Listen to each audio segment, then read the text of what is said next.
Alright, welcome back everyone. So in today's episode, we're going to be taking a look at Cathie Wood's ARK Invest portfolio. We're going to be going down the list and I'll be providing my thoughts as to whether they are smart investment choices or not. But before we do, let's just provide an overview as to what Cathie Wood stands for and how her ARK investment portfolio has been performing throughout the last 6 months. And so on the screen, I'm using a site called arkfunds.com. We can see the performance for the ARK Innovation ETF. Current trading value of $52. Their year-to-date return is minus 20%. And if you invest in any of these ETFs, then there's different expense ratios. The Innovation ETF is at 0.75%. Taking a look at the performance for the last 6 months, we can see that the price has been on a decline. November the 2nd, for instance, was peaking around $123, and it's over half that value at the moment. And so more broadly speaking, the ARK Innovation ETF looks at companies which are using the likes of artificial intelligence for the range of companies that they invest in. And the goal there is that in the future, all these companies will be leaders in their respective space. The ARK Innovation ETF focuses less on more well-established companies, for instance, the likes of Microsoft,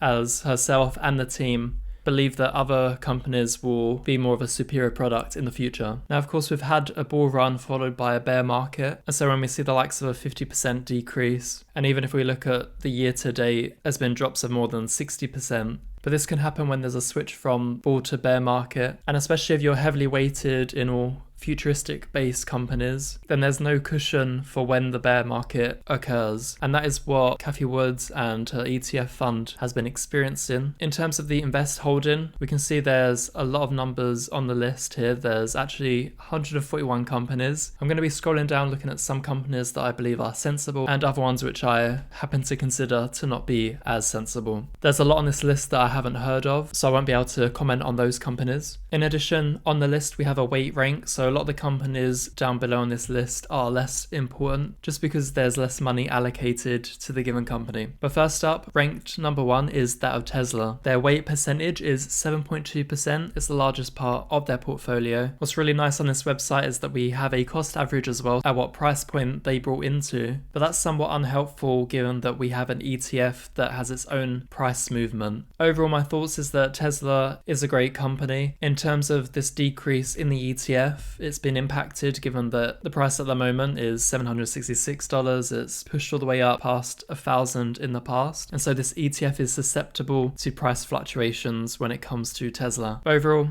I agree with having Tesla added into the position. Next up, I want to talk about Coinbase. And so at 4.87% of this ARK Invest ETF, I find it somewhat surprising that Coinbase has been added. I assume the thought process is that Cathie Wood is trying to have exposure to the crypto space and to have exposure across the spectrum. But we can see here with 3 different positions ranging from $269 to $282. With a current price of $153, it's not been a great investment. This is third on their list and slightly under $1 billion invested into Coinbase. And so that's one company I simply wouldn't have added to my own portfolio as it stands right now. Next up, we have Square, which is now referenced to as Block. For me, I think this is a good investment. Their opening price hasn't always been the best, ranging from $122 to $213. With a current price of $94. But when it comes to the ARK investment, there is the belief that 5 years from now they can grow this portfolio to above 40%. Overall, I would keep Square or Block added to the ETF. And so next up we have Roku. Now actually on paper, this company I do believe is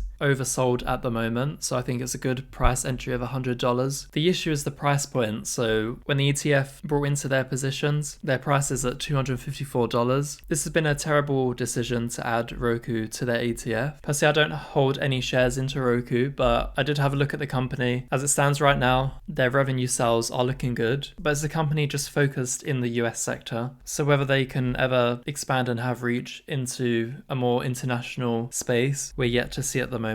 But having Roku on the list isn't one for me, and it's not my preferred choice in having the company added to the ETF. And then we have Zoom. This is 7th on their list, exposure of 3.85%. With a current price of $94, this has been a terrible decision as well. So the price entry of $312 to $313 is what the ETF brought at. Similarly, with the likes of Roku, even Square, some of these price point entries are actually really nice at the moment. But for any investors that invested, say, 6 months to a year ago, some of the decisions to add the likes of Zoom, Roku, etc. is what has really hampered the current ETF price. And I would say in this instance, it could have been more favorable for any of those individuals if they just picked 1 or 2 companies and invested it into those and staying out of the likes of Roku, Zoom, etc. I'm going to scroll down the list a bit. You can see as we go down, we're in the 2 to 1% range. And so the weightings of these companies don't really impact the underlying stock price of the ETF. Just getting an understanding of the types of companies that they've invested in. We've got PagerDuty, not a bad price that they've brought into. The likes of Robinhood, not a great price point. It's down 3 times to what they purchased. We've got the likes of Shopify, very painful price that they brought into. This is at the peak of $1,200 with a current price of $512 at the time of recording. As you can see, there's a lot of red figures. This is just the top 50. There's a lot more, but the other companies are not that important. Out of the green figures here, there's far and few numbers, but we can see that effectively when they enter their position into Tesla, that's been one of the best. We can see they haven't been adding to that position given their cost price up to $326. And so as it stands right now, they won't even be able to add to their Tesla position, which by far has been what's provided them with the most amount of income effectively. Now, in calling out all these investment choices, the underlying companies are not bad. This is just the risk you have when you focus on effectively the tech space. So there will be a bounce back. I actually think if you invest into the ARK Invest ETF at the moment, then now is actually a good time to put money into it. But equally, you can look at some of these companies added to the list, see if you're interested on a per company basis, and then invest that way. So let me know what you think about Cathie Wood's decisions and obviously her team as well. It's very easy to look into the past decisions, knowing what the prices are now. In terms of CNBC, they give her a very tough time, but at the same time, this ETF has caused a lot of people in the last year or so to lose a lot of money. But you do have to still give credit to Cathie. She was very bullish on Tesla. She was one of the very few people that said prior to the stock split that the company could hit around the $5,000 mark, which effectively it did after the stock split. But as I say, some of the decisions within the ARK ETF have not been too great. So a lot of people that are invested into the ETF are hoping for a turnaround in the next 5 or so years. Thanks for everyone that has been subscribed to this channel and for all those new subscribers out there. New videos are posted every Monday. Hit that subscribe button if you haven't done so already, and share this content with any friends that may find this content useful. And with that said, I'll catch you in the next one.